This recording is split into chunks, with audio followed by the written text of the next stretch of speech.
नमस्कार, स्वागत है आप सभी का। आप देख रहे हैं खबर दोपहर में। हूं आपके साथ प्रीति सिंह। शुरुआत इस वक्त के मुख्य समाचारों के साथ।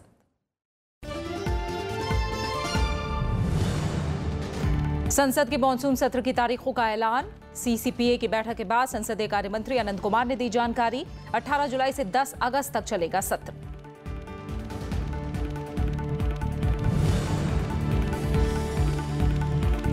सेशल के राष्ट्रपति और प्रधानमंत्री नरेंद्र मोदी के बीच दिल्ली में शिखर वार्ता। रक्षा और रणनीतिक साझेदारी के साथ आपसी संबंधों को और मजबूत बनाने पर बातचीत। दोनों देशों के बीच कई समझौते होने की उम्मीद।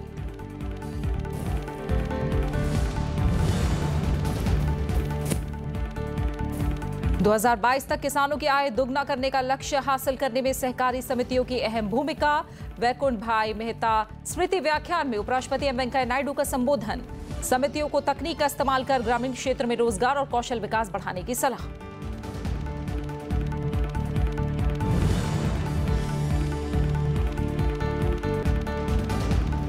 आपातकाल की 43वीं बरसी पर बीजेपी मना रही है काला दिवस। उपराष्ट्रपति ने कहा, भुलाई नहीं जानी चाहिए अंतहीन अत्याचारों की दास्तां। केंद्रीय मंत्री अरुण जेटली ने कहा, आपातकाल ने लोकतंत्र को संवैधानिक तानाशाही में बदला था।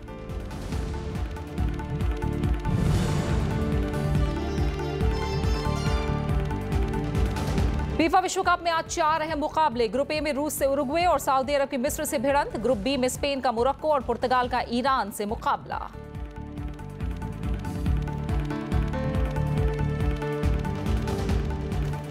संसदीय मामलों की कैबिनेट समिति ने राष्ट्रपति से संसद के मॉनसून सत्र की सिफारिश कर दी है। इसके तहत मॉनसून सत्र 18 जुलाई से शुरू होगा और 10 अगस्त तक चलेगा। संसदीय कार्य मंत्री अनंत कुमार ने आज इस बारे में जानकारी दी। गृह मंत्री राजनाथ सिंह की अध्यक्षता में आज संसदीय मामलों की कैबिनेट समिति की बैठक हुई, जिसमें मॉनसून सत्र की तारीखों पर फैसला लिया गया।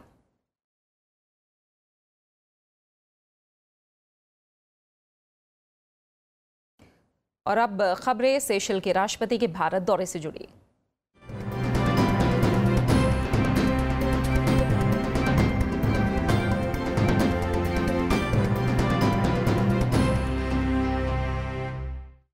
सेशल के राष्ट्रपति डैनी फोरे और प्रधानमंत्री नरेंद्र मोदी के बीच शिखर वार्ता हो रही है। दोनों नेताओं के बीच द्विपक्षीय सहयोग बढ़ाने पर चर्चा की जा रही है। साथ ही सुरक्षा और रक्षा क्षेत्र में सहयोग बढ़ाने पर खास जोर रहने की उम्मीद है। इस बातचीत के दौरान प्रतिनिधिमंडल स्तर के बाद विभिन्न समझौतों पर हस्ताक्षर की भी उम्मीद है।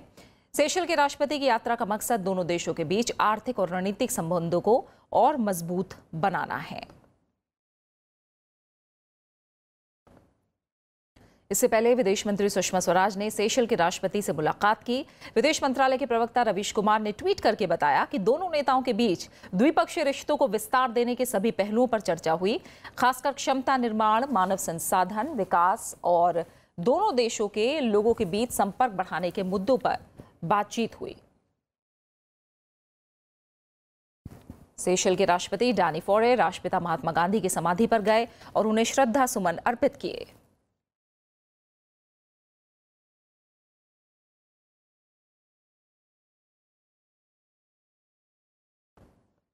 इससे पहले आज सुबह राष्ट्रपति भवन में सेशल के राष्ट्रपति का औपचारिक स्वागत किया गया। इस मौके पर राष्ट्रपति रामनाथ कोविंद और प्रधानमंत्री नरेंद्र मोदी भी मौजूद थे। सेशल के राष्ट्रपति ने गार्ड ऑफ ऑनर का निरीक्षण भी किया।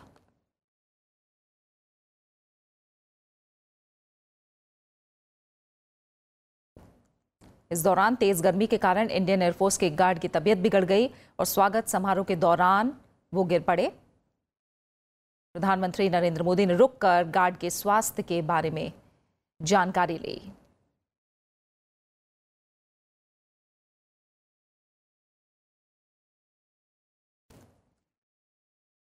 डैनी फोरे ने भारत और सेशल के संबंधों को अहम बताते हुए कहा कि वो इस रिश्ते को नई ऊंचाई तक ले जाना चाहते हैं। Great expectation. I am in a great country. The relationship between India and Seychelles, I can say it's excellent. So my presence here today is really to take this relationship new heights. और इस समय हम बात करेंगे अपने विदेश मामलों के संपादक अखिलेश सुमन से। अखिलेश, अगर सेशल्स और भारत के रिश्तों की अहमियत को समझें तो कितने अहम है ये रिश्ता, और जिस तरह से सेशल के राष्ट्रपति ने कहा है कि अब इस रिश्ते को एक नई ऊंचाई तक ले जाना चाहते हैं, ऐसे में ये दौरा कितना अहम है? देखिए, निश्चित तौर पर प्रीति, जो सेशल्स की भौगोलिक स्थिति है आप देखेंगे तो वो हिंद प्रशांत से लेकर अफ्रीका तक के इलाके में सेशल्स एक ऐसी जगह से है बसा हुआ जिसके की बहुत ही रणनीतिक अहमियत है। अगर भारत और सेशल्स के बीच संबंध अगर अच्छे हों तो भारत वहां पे रणनीतिक अपना मुकाम एक स्थापित कर सकता है। तो इस लिहाज से सेशल्स और भारत बहुत ही महत्वपूर्ण संबंध की ओर बढ़ रहे हैं। और पिछले दिनों एक बात उठी थी कि जम्सन आइलैंड था, उस जम्सन आइलैंड के बारे में एक बात चली थी कि जम्सन आइलैंड सेशल्स भारत को नहीं देना चाहता है। तो निश्चित तौर पे घरेलू स्तर पे कुछ वहाँ दुविधाएं हैं, घरेलू स्तर पे लोगों को इस बात पे रिजर्वेशन है, क्योंकि जिस तरीके से प्रतिस्पर्धा चल रही है आजकल, चीन अपने को हर जगह अपने पांव फैलाने की कोशिश कर रहा है।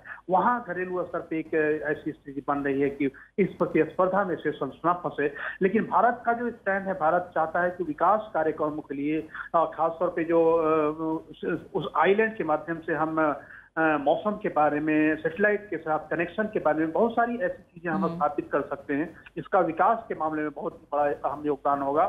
और भारत की कोशिश है कि सेशल के विरोधी दलों को भी इस बारे में समझाया जाए, ताकि वो ये न समझे कि सेशल कोई टकराव की जगह बनने वाला है, बल्कि वे ये समझे कि सेशल विकास की जगह बनने वाला है, जहां भारत के अलावा अन्य देश भी संपर्क करके उस पूरे इलाके में विकास की रोशनी फैला सकते हैं। तो अभी जो सेशल के राष्ट्रपति यहाँ हैं, उनके साथ इसी दिशा में बातचीत होगी कि एक मामला जो घरेलू स्तर है वो अपने तरीके से सुलझाएंगे, लेकिन इसके अलावा विकास और सहयोग के जो अन्य आयाम हैं, उन अन्य आयाम में बात हो। बिल्कुल, और देखना होगा इस समय जो शिखर वार्ता प्रधानमंत्री नरेंद्र मोदी और सेशल के राष्ट्रपति डैनी फोरे के बीच जारी है, उसके बाद किस तरह से समझौते सामने आते हैं, इस पर हमारी नजरें रहेंगी। फिलहाल बहुत बहुत शुक्रिया आपका अखिलेश सुमन इस पूरी जानकारी के लिए।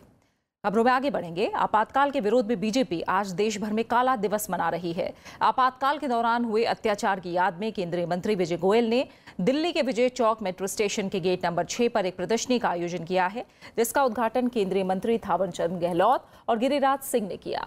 इस मौके पर एलजेपी नेता और केंद्रीय मंत्री रामविलास पासवान ने भी अपने अनुभव साझा किए। जब 25 जून और 26 जून आता है तो हमको आपातकाल की याद आ जाती है, उस काले दिवस की याद आ जाती है जिस दिन भारत के संविधान को शिथिल करके देश के लाखों देशभक्त नेताओं को, उसमें से आज़ादी की लड़ाई लड़ने वाले जयप्रकाश नारायण जैसे और अनेक ऐसे नेता थे, अटल जी, अडवाणी जी, देशभक्त नेता, उन सबको जेल में डाल दिया था। राजनारायण जी ने मुकदमा दायर किया था इंदिरा गांधी के खिलाफ में, वो हार गई थी इलाहाबाद हाई कोर्ट से, और उसके बाद जो है वो भी एक कारण था इमरजेंसी लगाने का। पॉलिटिकल लड़ाई भी लड़ी और कांग्रेस पार्टी का सफाया हो गया, जनता पार्टी की सरकार बनी। हमने उस क्लॉज को जो है संविधान से निकाल दिया और देश का आज इतना जनतंत्र मजबूत हो गया है कि जनतंत्र का ये जो है जड़ और मजबूत हो जाएगा। 1975 में आज ही के दिन इंदिरा गांधी सरकार की सलाह पर राष्ट्रपति फखरुद्दीन अली अहमद ने देश में आपातकाल लगा दिया था। इसके साथ ही लोगों के जनतांत्रिक और मूलभूत अधिकार निलंबित कर दिए गए थे। अखबारों और समाचार के सभी माध्यमों पर सेंसरशिप लागू कर दी गई थी। देश के सभी विपक्षी दलों के नेताओं जयप्रकाश नारायण, अटल बिहारी वाजपेयी, जॉर्ज फर्नांडिस और चरण सिंह सहित कई लोगों को गिरफ्तार कर लिया गया था। दरअसल 12 जून 1975 को इलाहाबाद उच्च न्यायालय ने इंदिरा गांधी का चुनाव निरस्त करके उन पर 6 साल तक चुनाव लड़ने का प्रतिबंध लगा दिया था। 1975 को लागू हुआ ये आपातकाल 21 मार्च 1977 में समाप्त हुआ था। 26 जून को भी केंद्रीय मंत्री और बीजेपी के वरिष्ठ नेता देश भर में संवाददाता सम्मेलन करेंगे। बीजेपी अध्यक्ष अमित शाह आज से गुजरात की यात्रा पर हैं और वो इस मौके पर विभिन्न कार्यक्रमों में हिस्सा लेंगे। उपराष्ट्रपति एम वेंकैया नायडू ने कहा है कि 21 महीनों के आपातकाल के दौरान हुए मूल अधिकारों के हनन को भुलाया नहीं जा सकता है। अंग्रेजी दैनिक द न्यू इंडियन एक्सप्रेस और इंडियन एक्सप्रेस में अपने लेख में उन्होंने आपातकाल को काला दिन बताया। अपने अनुभवों को साझा करते हुए उन्होंने बताया कि इस दौरान उन्हें भी 17 महीनों से ज्यादा जेल में गुजारने पड़े। उन्होंने लिखा कि आज की देश की ज्यादातर आबादी 1977 के बाद पैदा हुई है और उन्हें खासकर आपातकाल की वजह के साथ ही राष्ट्र का इतिहास जानने की जरूरत है।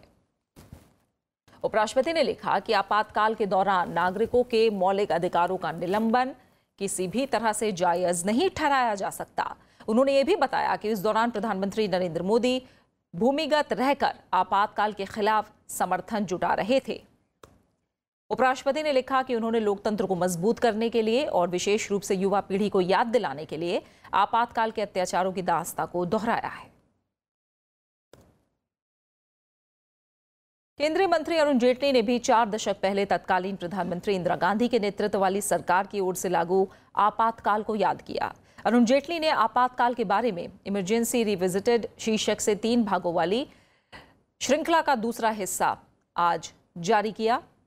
उन्होंने लिखा कि पूर्व प्रधानमंत्री इंदिरा गांधी के अनुच्छेद 359 के तहत मौलिक अधिकारों को निलंबित करने के लिए आदेश जारी किया गया, जिसका नतीजा ये हुआ कि व्यक्तिगत आजादी और बोलने की स्वतंत्रता का अधिकार उनसे छीन लिया गया। लोगों को सिर्फ वही खबरें मिली जो सरकार चाहती थी। इससे पहले अरुण जेटली ने पहला हिस्सा रविवार को फेसबुक पर लिखा था और उन्होंने कहा कि वो इंदिरा गांधी सरकार के उस कड़े कदम के खिलाफ पहले सत्याग्रही बने जिसने लोकतंत्र को संवैधानिक तानाशाही में बदल दिया था। उन्होंने लिखा कि 1960 और 70 के दशक में सकल घरेलू उत्पाद की औसत वृद्धि दर सिर्फ 3.5% थी। 1974 में महंगाई 20.2% और 1975 में 25.2% तक पहुंच गई। श्रम कानूनों को और अधिक कठोर बना दिया गया और इससे लगभग आर्थिक पतन हो गया। अरुण जेटली ने कहा कि इंदिरा गांधी की राजनीति की त्रासदी ये थी कि उन्होंने ठोस और सतत नीतियों के मुकाबले लोकप्रिय नारों को तरजीह दी। प्रसार भारती के चेयरमैन ए सूर्यप्रकाश का कहना है कि देश की नई पीढ़ी को आपातकाल के दौरान क्या क्या घटनाएं घटी और किस तरह से जनता के लोकतांत्रिक अधिकारों का हनन हुआ, इसकी जानकारी होनी चाहिए। आपातकाल पर उनकी अंग्रेजी में लिखी किताब the emergency Indian democracy darkest hour के हिंदी, कन्नड़, तेलुगु और गुजराती संस्करण का आज शाम 5 बजे विमोचन किया जाएगा। इसमें आपातकाल की घटनाओं का सिलसिलेवार तरीके से जिक्र किया गया है। राज्यसभा टीवी से खास बातचीत में उन्होंने बताया कि आपातकाल के दौरान किस तरीके से पुलिस महानिरीक्षक उनके संपादकीय बॉस हो गए थे। Let's first try and put into perspective and understand what made you write this book in the first place. A vibrant democracy became a dictatorship for 19-21 months, and that's the most terrible thing that can happen to any democracy. I was with the Indian Express in the 1970s in Bangalore, and we had that effect of the emergency in terms of censorship, pre-censorship.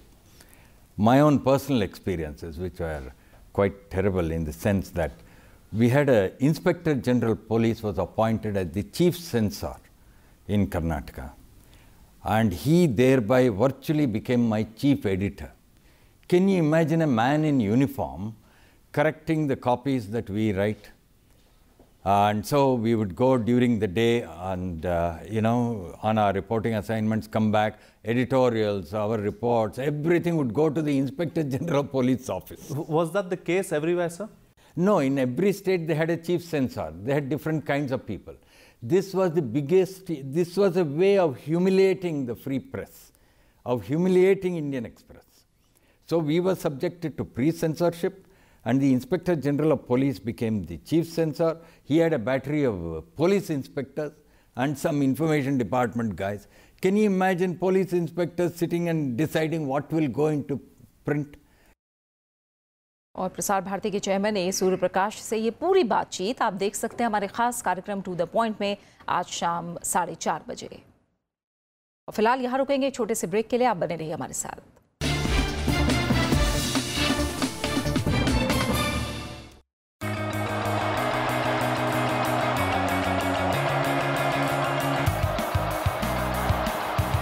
The biggest sporting event on earth is here.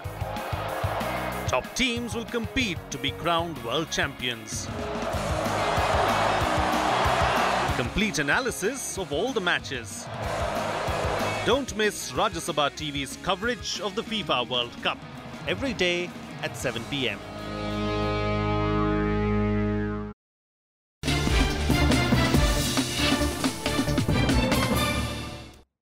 उपराष्ट्रपति M Venkaiah Naidu ने 2022 तक किसानों की आय दुगना करने का लक्ष्य हासिल करने में सहकारी समितियों की अहम भूमिका बताई है। वैकुंठ भाई मेहता स्मृति व्याख्यान में उपराष्ट्रपति एम वेंकैया नायडू ने कहा कि सहकारी समितियों को तकनीक का इस्तेमाल करके ग्रामीण क्षेत्र में रोजगार और कौशल विकास बढ़ाने की सलाह भी उन्होंने दी है। साथ ही ये भी कहा कि सहकारी क्षेत्र में काम करने वालों को वैकुंठ भाई मेहता से प्रेरणा लेनी चाहिए। उपराष्ट्रपति ने कहा कि दुनिया की 30% से ज्यादा सहकारी समितियां कृषि क्षेत्र से हैं और सहकारी समितियां छोटे किसानों के लिए मददगार साबित हो सकती हैं। उन्होंने ये भी कहा कि महिलाओं की पर्याप्त हिस्सेदारी से सहकारी आंदोलन को मजबूती मिलेगी।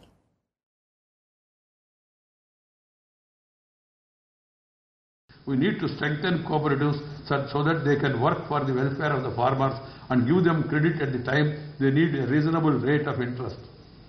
I am pleased that the present government is committed to encourage the cooperative movement. We have an example in case of NAFED, where the government have given a guarantee to a tune of 40,000 crores.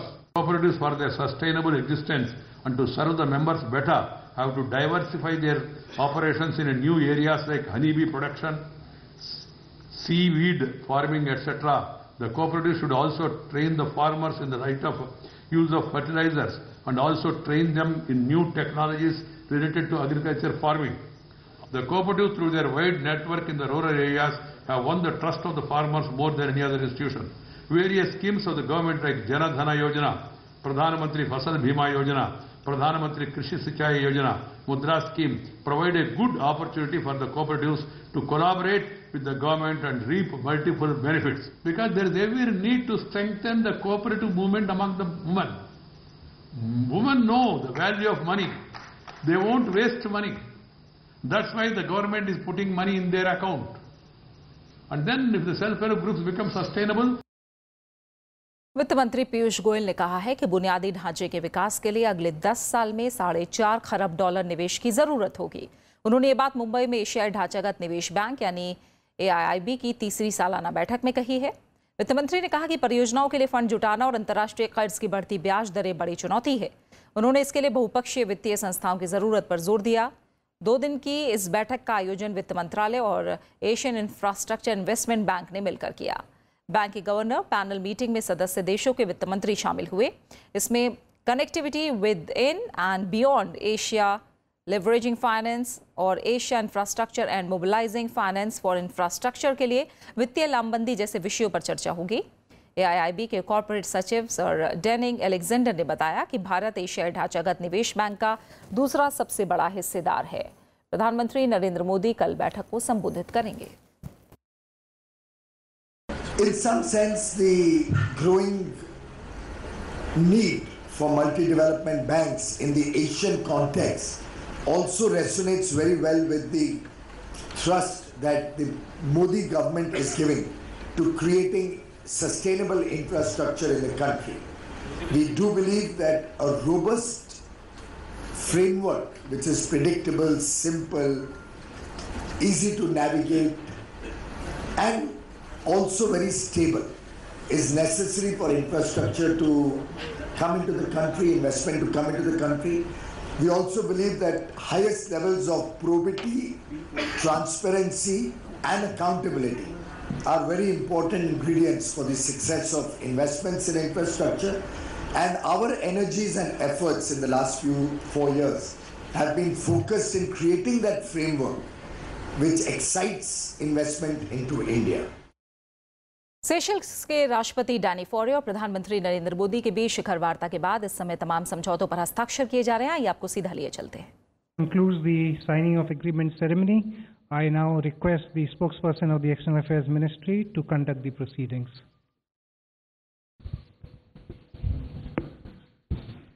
Good afternoon, ladies and gentlemen. I welcome you all to this press event. To begin the proceedings, may I request the Honorable Prime Minister of India to deliver his statement to the press.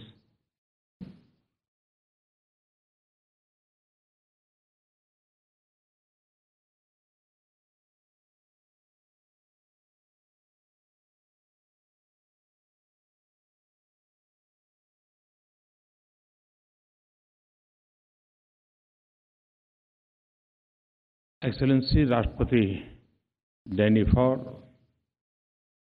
Seychelles delegation के सम्माननीय सदस्य, media के मित्रों, राष्ट्रपति for और उनके शिष्टमंडल का स्वागत करना मेरे लिए बड़े सौभाग्य की बात है। वर्ष 2015 में मेरी सेशल्स की यात्रा, जो इंडियन ओशन रीजन में मेरी पहली यात्रा थी, उसकी यादें मेरे मन में अभी भी है। उसी साल तत्कालीन राष्ट्रपति जेम्स मिशेल ने भी भारत का दौरा किया था। ये यात्राएं हमारे घनिष्ठ स्ट्रेटेजिक पार्टनरशिप के लिए हमारी प्रतिबद्धता दर्शाती हैं। जून 1976 में भारत का दौरा किया था। ये यात्राएं हमारे घनिष्ठ स्ट्रेटेजिक पार्टनरशिप के लिए हमारी प्रतिबद्धता दर्शाती हैं। जून 1976 में सेशल्स के स्वतंत्र होने के बाद से ही हम दोनों लोकतांत्रिक देशों के विशेष संबंध रहे हैं। आज भारत और सेशल्स एक दूसरे के प्रमुख स्ट्रेटेजिक पार्टनर्स हैं। हम दोनों देश लोकतंत्र की कोर वैल्यूज का समर्थन करते हैं और इंडियन ओशन में शांति, सुरक्षा और स्थिरता को बनाए रखने के जियो स्ट्रेटेजिक विजन को भी समान रूप से साझा करते हैं। राष्ट्रपति फॉर और मेरे बीच आज की वार्ता बहुत ही सार्थक रही है। सेशल्स ने अफ्रीका में हाईएस्ट ह्यूमन डेवलपमेंट इंडेक्स को प्राप्त किया है और ब्लू इकोनॉमी के ग्लोबल लीडर्स में से एक बनकर के उभरा है। मैं राष्ट्रपति फॉर को इन उपलब्धियों पर बहुत बहुत बधाई देता हूं। भारत और सेशल्स इंडियन ओशन से जुड़े हुए हैं। हमारे नागरिकों की संपन्नता के लिए सिक्योर मैरीटाइम एनवायरनमेंट में ओशन इकोनॉमी का सस्टेनेबल विकास बहुत ही महत्वपूर्ण है। परंपरागत और गैर परंपरागत खतरों का सफलतापूर्वक सामना करने की हम महासागर द्वारा प्रदत्त अवसरों का लाभ उठा सकते हैं। आज की हमारी वार्ता में हमने ओशन आधारित ब्लू इकोनॉमी का पूरा लाभ उठाने की दिशा में संयुक्त रूप से कार्य करने की अपनी प्रतिबद्धता को दोहराया है। हमारे बीच मैरीटाइम चुनौतियों से निपटने के लिए सहयोग पर गहरी रणनीतिक कन्वर्जेंस है। घनिष्ठ भागीदारों के रूप में ये हमारी साझी जिम्मेदारी है कि हम अपने EEZ में तथा तटीय क्षेत्रों के आसपास सामूहिक मैरीटाइम सिक्योरिटी सुनिश्चित करें। हमें पायरेसी, ड्रग्स और ह्यूमन ट्रैफिकिंग तथा समुद्रीय संसाधनों का अवैध शोषण जैसे अंतर्राष्ट्रीय अपराधों से खतरा है। इनके विरुद्ध हमें अपनी चौकसी और सहयोग बढ़ाने होंगे। सेशल्स को उसकी डिफेंस कैपेबिलिटीज और मैरीटाइम इंफ्रास्ट्रक्चर को सुदृढ़ करने तथा डिफेंस पर्सनल की क्षमता को बढ़ाने में सहायता करने के लिए भारत प्रतिबद्ध है। इससे सेशल्स पारंपरिक और गैर पारंपरिक दोनों प्रकार की मैरीटाइम चुनौतियों से प्रभावी रूप से निपट सकेगा तथा अपने समुद्रीय संसाधनों की रक्षा कर सकेगा। इस संदर्भ में मुझे सेशल्स के डिफेंस के लिए 100 मिलियन अमेरिकी डॉलर क्रेडिट के रूप में देने की घोषणा करने में प्रसन्नता हो रही है। मार्च 2015 सेशल्स की अपनी यात्रा के दौरान मैंने जिस दूसरे डॉर्नियर एयरक्राफ्ट का वायदा किया था वह कल सौंपे जाने के लिए तैयार है। इसका मॉडल अभी आप सबने हमारे सामने देखा है। यह 29 जून को सेशल्स के राष्ट्रीय दिवस के समारोह में भाग लेने के लिए समय पर वहां पर पहुंच जाएगा। जून को सेशल्स के राष्ट्रीय दिवस के समारोह में भाग लेने के लिए समय पर वहां पर पहुंच जाएगा। एजम्पशन द्वीप प्रोजेक्ट के संबंध में एक दूसरे के हितों के आधार पर मिलकर काम करने पर हम सहमत हैं। नेविगेशन चार्ट्स की उपलब्धता को सुधारने के लिए हाइड्रोग्राफी सर्वेस करने के लिए हम व्यापक रूप से सहयोग कर रहे हैं। इस प्रयास के हिस्से के रूप में हमने आज वाइड शिपिंग डेटा के आदान प्रदान के लिए एक MOU साइन किया है। आज की हमारी बातचीत के दौरान मैंने सेशल्स की राष्ट्रीय प्राथमिकता की परियोजनाओं के लिए प्रभावी योगदान को जारी रखने की भारत की प्रतिबद्धता दोहराई है। इन परियोजनाओं से न केवल सेशल्स की अर्थव्यवस्था बेहतर होगी बल्कि इससे हमारे आपसी संबंध कई गुना प्रगाढ़ होंगे। स्पेशल ग्रांट के अंतर्गत सेशल्स में 3 सिविलियन इंफ्रास्ट्रक्चर प्रोजेक्ट्स को फाइनेंस करने के लिए भारत तैयार है। इनमें government house, new police headquarters तथा अटॉर्नी जनरल्स ऑफिस शामिल है। आज हमने एक MOU पर भी हस्ताक्षर किए हैं जिसके तहत सेशल्स में कुछ हाई क्वालिटी, हाई विजिबिलिटी तथा people centric small development project को शुरू करने के लिए हमारी ओर से वित्तीय सहायता दी जाएगी। मैंने राष्ट्रपति फोर को आश्वासन दिया है कि भारत सेशल्स के आम नागरिकों को समेत रक्षा कार्मिकों के लिए ITEC एवं अन्य कार्यक्रमों के अंतर्गत प्रशिक्षण प्रदान कर सेशल्स की क्षमता विकास को बढ़ाने के लिए हमेशा प्रतिबद्ध रहेगा। सेशल्स द्वारा निर्धारित क्षेत्रों में भारतीय विशेषज्ञ सेशल्स में डेपुटेशन पर भेजे जाएंगे। सेशल्स की अर्थव्यवस्था में भारतीय समुदाय को योगदान हमारे लिए गर्व का विषय है। हमारे दोनों देशों एवं यहाँ के लोगों के बीच हमारी साझा संस्कृति हमारे लिए गर्व का विषय है और यह हमारे संबंधों को गाढ़ा बनाने के लिए कई संभावनाएं प्रदान करता है। मैं राष्ट्रपति फोर को हमें 2 बड़े अल्दाब्रा कछुए भेंट में दिए जाने के लिए धन्यवाद करता हूं। सेशल्स से पहले भी ऐसे दीर्घायु कछुए भारत ने प्राप्त किए थे।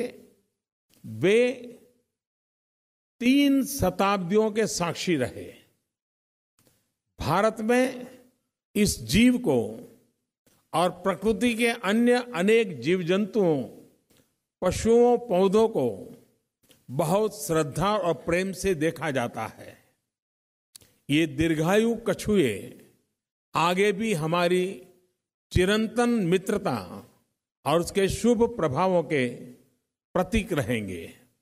मैं एक बार फिर से राष्ट्रपति फोर तथा उनके प्रतिनिधि मंडल का हार्दिक स्वागत करता हूं तथा कामना करता हूं कि उनकी भारत यात्रा आनंददायक रहे। मैं राष्ट्रपति फोर तथा सेशल्स के लोगों को उनके राष्ट्रीय दिवस 29 जून के लिए अपनी ओर से और 125 करोड़ भारतीयों की ओर से शुभकामनाएं भी देता हूं। बहुत बहुत धन्यवाद। Thank you, sir. May I now request Honorable President of the Republic of Seychelles to deliver his remarks to the media. Your Excellency, Mr. Prime Minister, members of your delegation, members of the Seychelles delegation, members of the press, I would like to express my sincere appreciation for the warm hospitality to the people and government of India, and for the excellent arrangements that the Indian government has made for my visit. I also wish to thank His Excellency Prime Minister Modi for his warm, welcoming remarks and for his statement that he has made this afternoon. In particular, Prime Minister, on behalf of the people and government of Seychelles, I would like to say thank you for the announcement that you have just made. We will benefit from a second line of credit that will help with the infrastructure of our military defense forces in Seychelles. Through a grant, we will build a new government house. We will also build a new police headquarters and an office, a new building for the Attorney General's office. Mr. Prime Minister, this is my first state visit to India, and it will cement our relations for many years to come.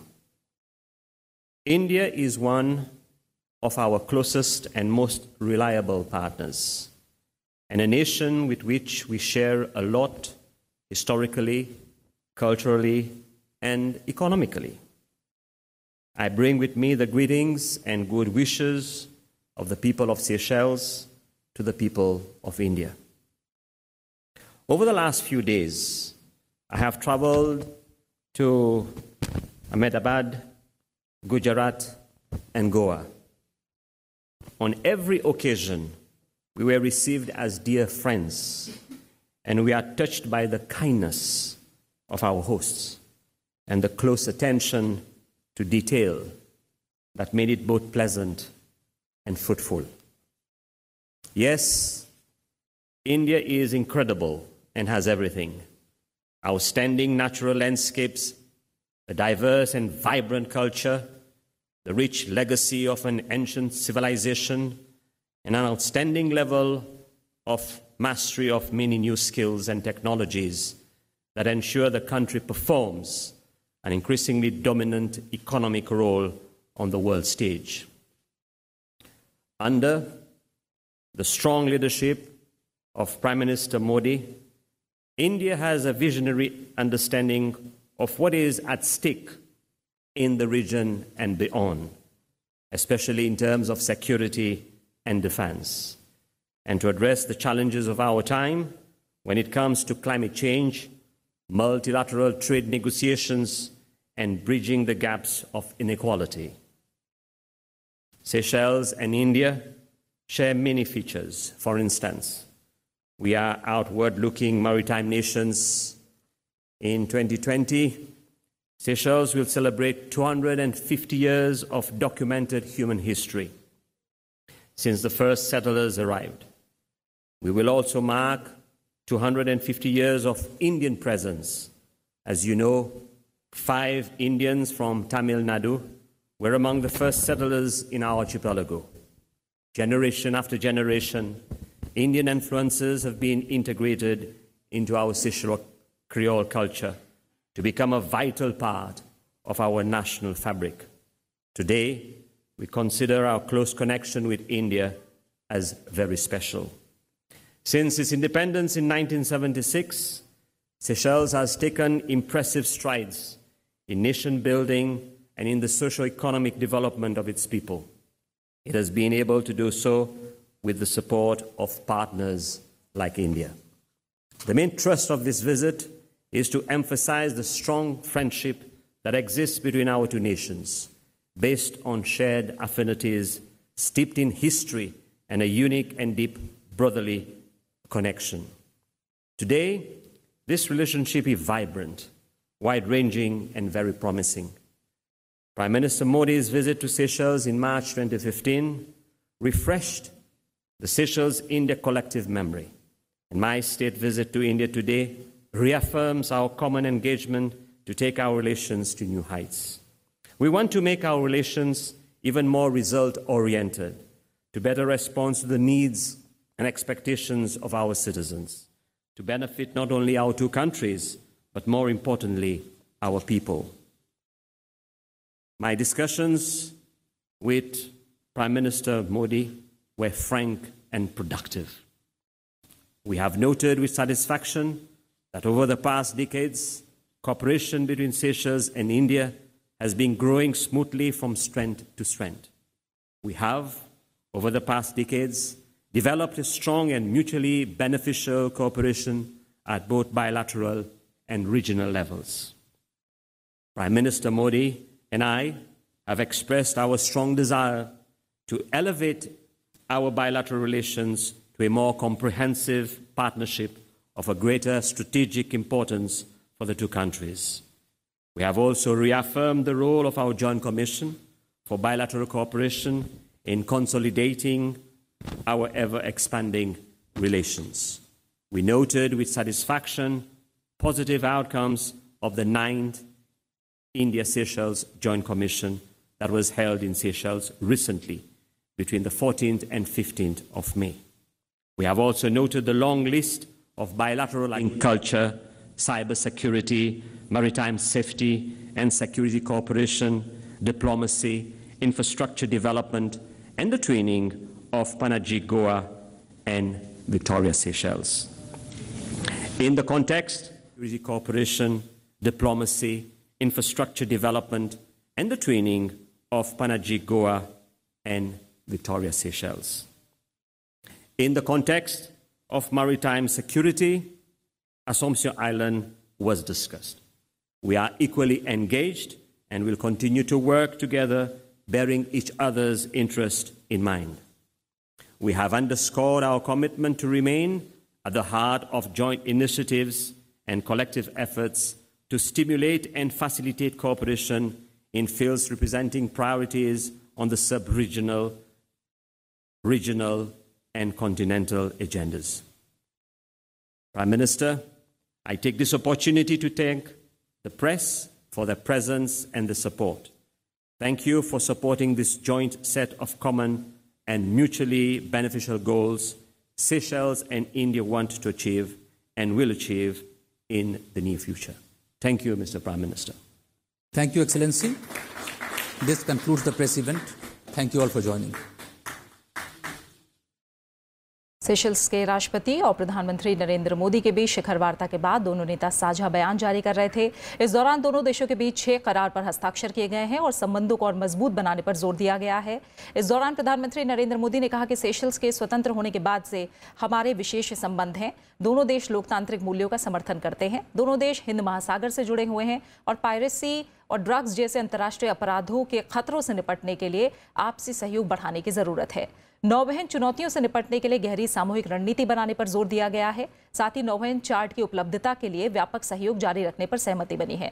Seychelles में 3 civilian infrastructure के लिए मदद करने के लिए भारत तैयार है। इसके अलावा प्रधानमंत्री ने कहा कि सेशल्स की अर्थव्यवस्था में भारतीय समुदाय के योगदान गर्व की बात है। उन्होंने सेशल्स की रक्षा के लिए $100 मिलियन कर्ज देने पर भी खुशी जाहिर की। इसी के साथ खबर दोपहर में फिलहाल इतना ही। नमस्कार।